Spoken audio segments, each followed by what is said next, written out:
pretty sure this movie was shown at Fright Fest, and I was told by a few people that it's kind of like Cube. So I'm a huge fan of Cube. Remember Cube? I was a massive, massive fan of that movie back in the day. So yeah, I'm going to watch this. The movie's called Control. It's coming out by Signature, and we're going to talk about it.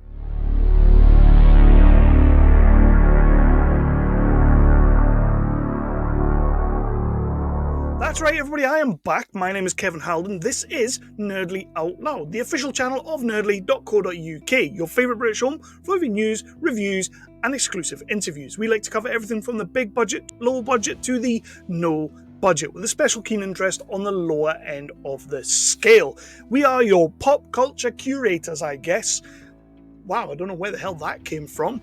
As you can see from the title below, from everything that I just said at the start, I'm going to be talking about a movie called Control, which is a little bit of a taut-tight thriller / horror. 4 characters, set in one room, shenanigans begin to happen, and everything like that, but we're going to get into that in a quick, hot minute. First of all, do all those amazing things that help us grow, help us show, and let people know where we are. And that is to hit that like button, hit that subscribe, and ding that notification bell. The notification bell will let you know whenever I've dropped a new episode, a new review, anything like that, loads more incoming. It will let you know straight away. You'll get a little notification, and that's what that does. We might as well get straight into this one, because probably not going to be saying too much about it. It is one of those ones that too much gives away everything. So let's get into it. And as always, if you've been here before, if you've seen me before, and if you know me, I'm going to be doing the exact same thing that I normally do. It's not got stale yet, so we're going to keep doing it. I'm going to talk about the plot of the movie, talk about the cast and crew of the movie, we'll get into what I did and what I didn't like about the movie, and then I will give you my final Nerdly Out Loud rating, which is my rating, not the rating of Nerdly on the whole. On the whole. Sorry, that was really childish. Sorry. A mysterious woman wakes up in a mysterious room and has mysterious tasks that she has to mysteriously accomplish. Yeah, that's pretty much all you can say about the plot, but that's what it is. Woman wakes up in the room, and in front of her there is a table. On the table there's a pencil. A voice comes over a tannoy, tells her to break the pencil. So she breaks the pencil, and then she blacks out. She comes to again, and she's in the same room. This time she's chained to the chair, the pencil's on the table again, and she is told to break the pencil over the tannoy. She has to complete the task in a certain amount of time, and once completed the task, she blacks out again. This time she ends up on a beach with her daughter, and while she's there, she gets a little bit of, story, I guess, and then blacks out. The woman's got a bit of amnesia, so she can't really remember who she is, where she is, or what she's doing there. But all she knows is she has to break this pencil. And the tasks are going to get harder and harder and harder, like movies do, like The Cube did, like this kind of movie should. And that's pretty much all I can say about the movie, because that is the plot through to the end. She keeps blacking out, she ends up on a beach, she ends up in the room. She has to complete the task. She doesn't know why she has to complete the task, but she has to complete the task. Actually, that's a lie. She does know. She gets told pretty early on that they have her daughter. That's why she's doing it. That's not a spoiler. So let's get into the cast and crew. The main character of Eileen is played by Sara Mitich, who you may remember, she did a bit of a stint on Star Trek Discovery. She didn't have one of the massive big roles or anything like that, but she was in it for a fair bit. Like, she was on that show for a while, and she's excellent. She's absolutely excellent in this film. And she kind of had to be, because you're the main character. You're pretty much the only person we're going to spend our time with. We need you to hold it down. We need to feel the danger in her. We need to feel the anxiety. We need to feel I've got to get this done. Like, the energy has got to be there. And she's nailing it. She's absolutely nailing it all the way through the film. She does. I can't remember one point in the movie where I've kind of thought, this doesn't feel real. I felt her urgency. I felt the importance of what she was trying to do all the way through. So for me, she held this movie down. She absolutely held it down and made it kind of what it was. Like, everything else is kind of bells and whistles around her, but her performance nails it. Yep, that's all I'm going to say. She is joined, however, by her husband in the movie, Roger, played by George, and I'm going to ruin this, Tchortov? If you watch this, George, let me know I got that right or if I got that wrong. And a big thank you to one of the guys on Death Pursuit who actually let me know that I got his name right. I said I got it spot on. That's brilliant. But yeah, the character of Roger is sort of like the husband that's come into this, and he sort of has to like jog her memory as to who he actually is, which gives a little layer of intrepidation, and you're sort of like, I don't know if I believe you right now. You kind of don't believe him as much as she kind of doesn't believe him, but they learn things together that I'm not going to get into. They learn things about themselves that I'm not going to talk about. He does kind of turn up after one of the flashbacks, or is it a flashback? After one of the times she wakes up on the beach, and all of a sudden he's there with her and her daughter. You do get told a little bit more of that story as the movie unfolds, as you would expect, and that's pretty much all I'm going to say about the character of Roger. And that's your cast, really. I mean, you do have Karen LeBlanc, who is the voice of the administrator, and she got a great voice, but I mean, I don't remember, you don't see her, so I can't really say a great deal about that character.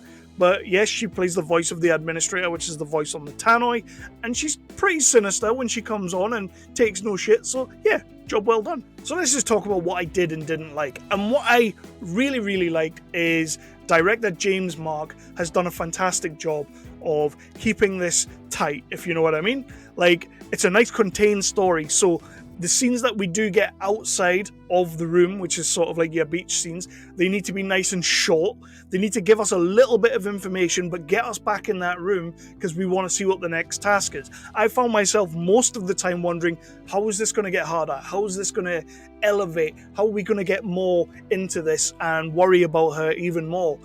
But what he does is he kind of flips that on its head a little bit. I won't say how, but he kind of flips it on his head a little bit. And yeah, I love the way he's written this. I love the tasks that she has to complete. And the story goes into a place that, when it started, I really didn't think we were going to go there. And then once we go there, we really go there. But then again, towards the end, the story goes another place that, again, I didn't see coming. So I've got to give him all the credit in the world, and the payoff at the end of the movie, again, no spoilers, but the payoff is absolutely worth it. It makes you feel two kinds of ways. It makes you feel really happy for the characters, but also makes you pretty sad for the characters. And I guess that's all a movie's supposed to do. I wasn't a big fan of Roger. Like, I guess he's there not to be overly liked, if you know what I mean. I guess you're supposed to feel like he's a bit of a jackass, but even when I did kind of like him, I wasn't really keen on him.